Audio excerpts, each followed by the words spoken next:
Okay, well, I'm feeling a little bit intimidated being with all the women in this room, but it actually reflects the staff membership of PCF. And if you look at all the people around, I think we're still looking for our single male to come up to the standards of the women in our office. So look, it's great to be here today to actually celebrate what is going to be, I think, a great opportunity for everyone in this room to look at new skills. And if ever we're in need of some economic development, some good news and some business, then it has to start from places like today, where all of you are aspiring startup businesses, businesswomen. And, you know, I think it's fair to say that we've seen a huge amount of expertise and inspiration from our Pacific women. So on behalf of the PCF board and the work that we do, we want to welcome you all here. And, you know, I want to say that I want to thank my team, because this event doesn't happen. And we're live streaming to 6 other countries, Niue, PNG, Vanuatu, New Caledonia, and the UK.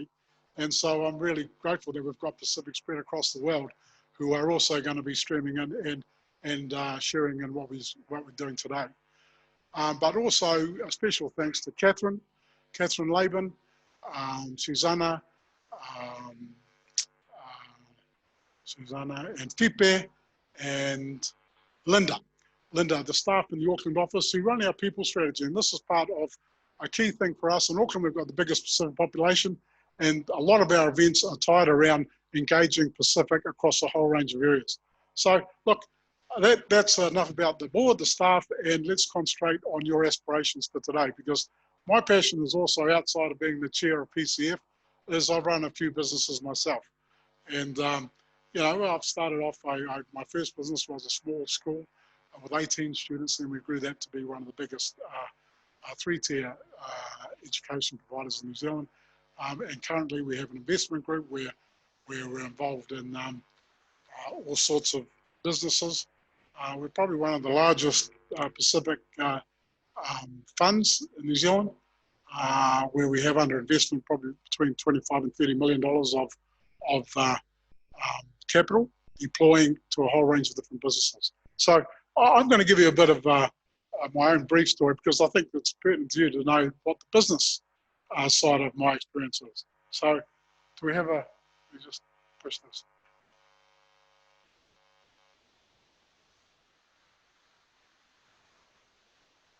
Okay.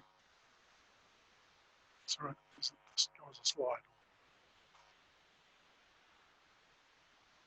Wasn't there some music that we put as well? Okay, well, I'll talk to you as I go through it, because it's probably a bit like you. You start off with an idea, and then you actually are passionate about it, and then you sort of grow a few things. And that's what happened to my business anyway. Basically, I started with a small school of 18 students in Porirua, and they were challenge students.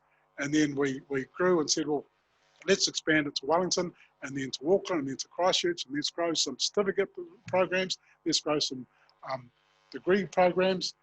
And when we got to the stage where we're doing right from foundation courses all the way through to graduate programs, then we decided to set up schools offshore. We set up a school in Italy. We had a whole lot of arrangements around the world. And then that gave us the ability to learn a whole lot of things in the business journey.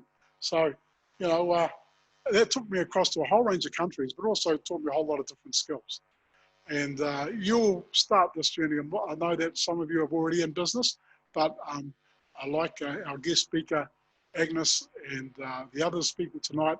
They're all accomplished business people, and that's why it's great to speak to them tonight. But my own business journey started out in education, and then we grew that school to over 1,000 students, and had then sold it to a publicly listed company, and then established the Fiso Investment Group, which is now involved in healthcare. We have a health practice in Porirua. We bought a private school in Whitby.